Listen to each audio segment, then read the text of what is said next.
Hi everyone, it's Miss Robin from the Turner Free Library here to read you some stories for this week's virtual live story time, and I'm going to read you some books about St. Patrick's Day.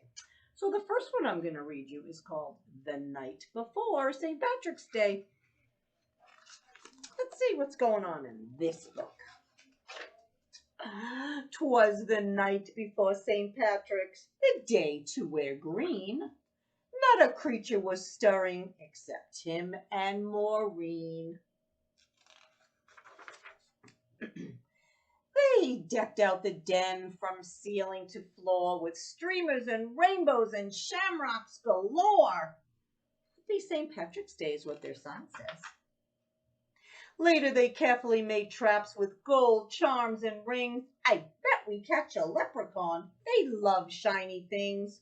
For if they caught one, so the legends told, they'll find where he's buried his big pot of gold. They set all the traps round the room with great care, in hopes a wee Irishman soon would be theirs. The children then nestled all snug in their beds, while visions of golden coins danced in their heads. Happy St. Patty, said Dad early the next morning. Then he started to play bagpipes without warning. He huffed and he puffed an old Irish song, and Mom dished out green eggs and sang loudly along. Green eggs, that's kind of funny. When from the bedroom there arose such a clatter, the kids ran down the hallway to see what was the matter. And what to their wonderful eyes should appear but a terrible mess. A leprechaun was here. Be quiet, whispered Maureen. He's hiding here somewhere. When we find him, remember, we must hold his stare. For if you look away, if you so much as blink, leprechauns vanish quick as a wink. The kids trailed muddy footprints back and forth across the floor, which led them under Tim's bed and past the closet door. And then inside a trap they heard someone giggling. A real live leprechaun? They both saw him wiggling. His eyes, how they twinkled, his body so tiny. His hands clasped a trinket so golden and shiny. He was dressed in all green from his head to his toes, and he looked like a cobbler wearing fairy-sized clothes. The children approached him, staring straight in his eyes. Tell us where the gold is. Don't be tricky. No lies. I buried it under a rock, smooth and hard.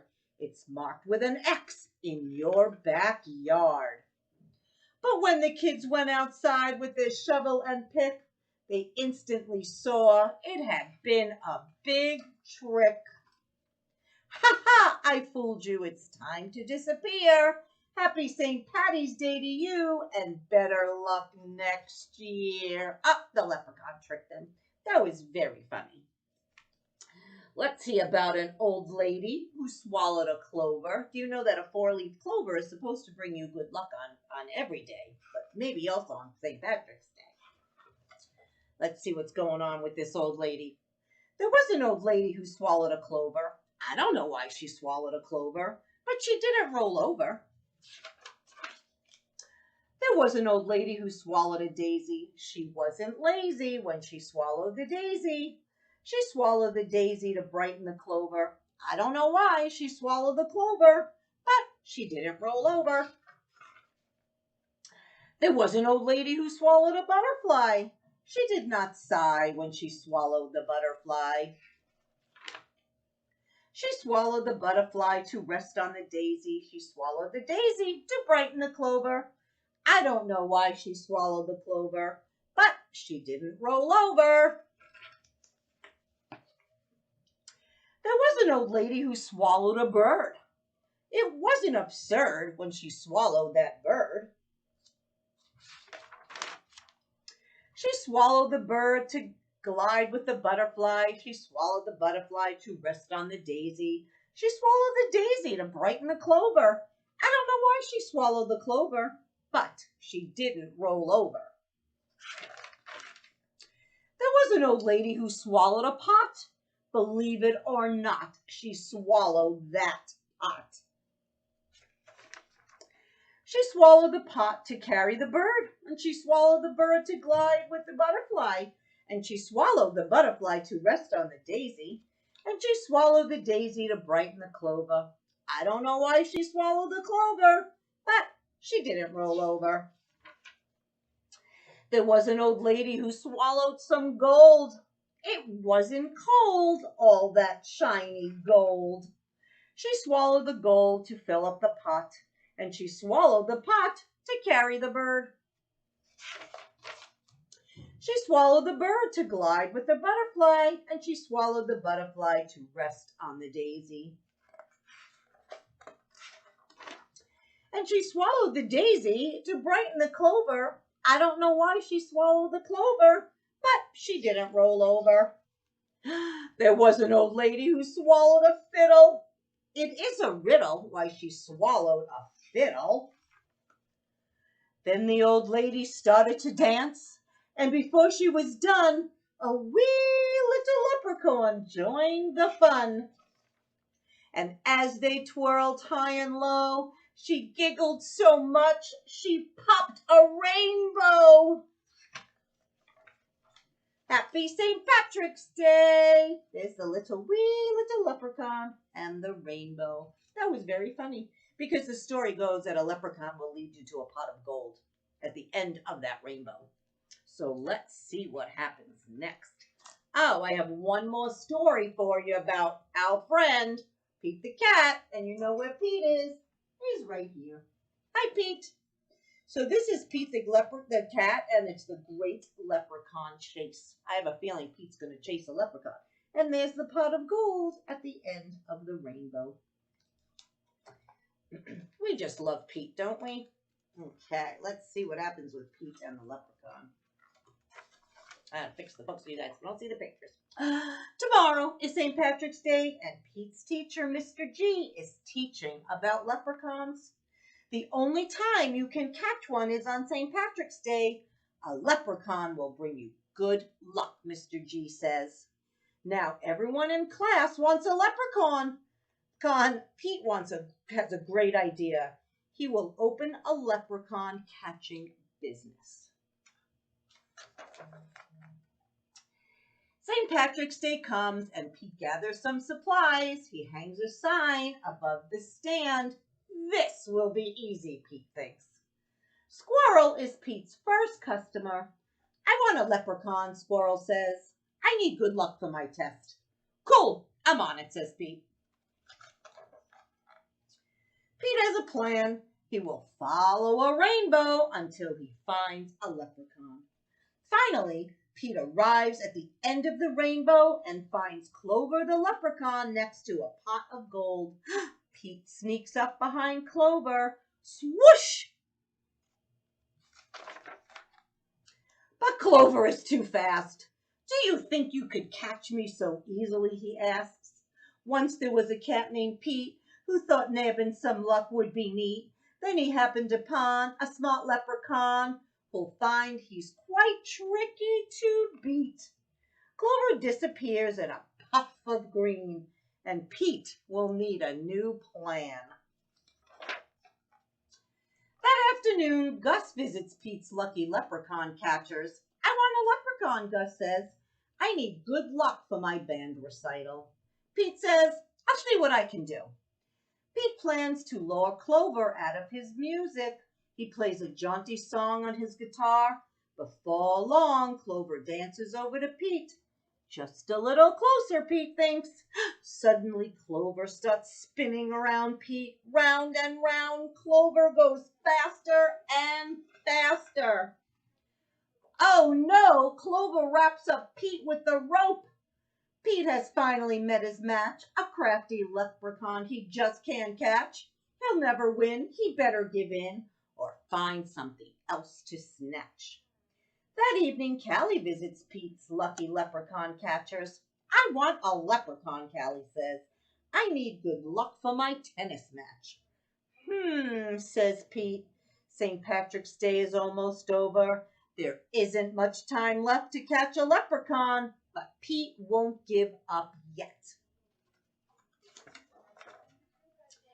Pete sets a trap for Clover. Before long, Clover tiptoes up to the trap and sniffs the air. I love candy, he says, peering under the box. Pete waits very quietly. Crash! Pete rushes over and checks underneath the trap, but it is empty, and Clover skips away. Pete has tried many a plot, but still I haven't been caught. And isn't it dandy? I even got candy. Well, Pete ends up with squat. Pete has an idea. He follows the trail of spilled candy to Clover's secret hideout. Pete sneaks up behind Clover. Swoosh! Pete finally catches Clover. Why do you want me? Clover asks. I'm helping my friends who need some extra luck, Pete says. Luck doesn't come from having a leprechaun, says Clover. You and your friends each have each other. That already makes you as lucky as can be. Could Clover be right? Pete is one very lucky cat. A lucky cat doesn't need a lucky cat leprechaun. He lets Clover go. Pete decides he will be the good luck his friends need by helping them out himself. Pete helps Squirrel study for his test, and Squirrel aces it. Pete helps Gus rehearse for the recital, and Gus rocks it. And Pete helps Callie practice for her match, and Callie wins it. Clover magically appears. Good job, Pete, says Clover. I have one more poem for you. While Clover played hide and seek, Pete learned something unique. The luck that you make beats the luck that you take any old day of the week. Happy St. Patrick's Day. Well, that was a great story. And because it's St. Patty's Day and we all need luck, even though we can make our own luck, I'm going to read you one more book about Lucky Tucker. That's Tucker. He's a dog. Let's see. March 17th. That's St. Patrick's Day, by the way. I should have told you that in the beginning. When Tucker woke up on St. Patrick's Day, he got off on the wrong paw. Oh, no. First, he had to go for a walk in the rain before breakfast. Then his favorite squeaky toy got stuck under the couch. Just when he thought it couldn't get any worse, a black cat hissed at him. My luck needs to change, thought Tucker. What if I roll in this bed of clovers? Maybe their luck will rub off on me. Little did he know that he was being watched by a leprechaun. You just rolled in my bed of four-leaf clovers, the leprechaun said. Now you'll be the luckiest dog alive. And off he went. Tucker chased after the leprechaun, but he got sidetracked when he saw a boy licking an ice cream cone. The top scoop was about to fall off. Tucker made the catch. Wow, what a lucky dog, the boy said. By now, the leprechaun had disappeared, so Tucker decided to go to the dog park. Today was his lucky day. He got to play and wrestle with all his best friends. On his way home, Tucker passed by the bakery that sold homemade dog biscuits. Aren't you lucky dog, Tucker, said the baker. I've got a peanut butter shamrock, a chicken-flavored pot of gold, and a cheese-flavored horseshoe just for you. When Tucker arrived home, the mailman was delivering a big box. You're the luckiest dog I know, the mailman said, because this box is for you. Tucker tore open the box and jumped inside. His owner said, Lucky Tucker, you were supposed to have a bath tonight, but let's play with your new toys instead. Finally, it was time for Tucker to go to bed. It was his luckiest day ever. and he was already dreaming about the next St. Patrick's Day. Well, I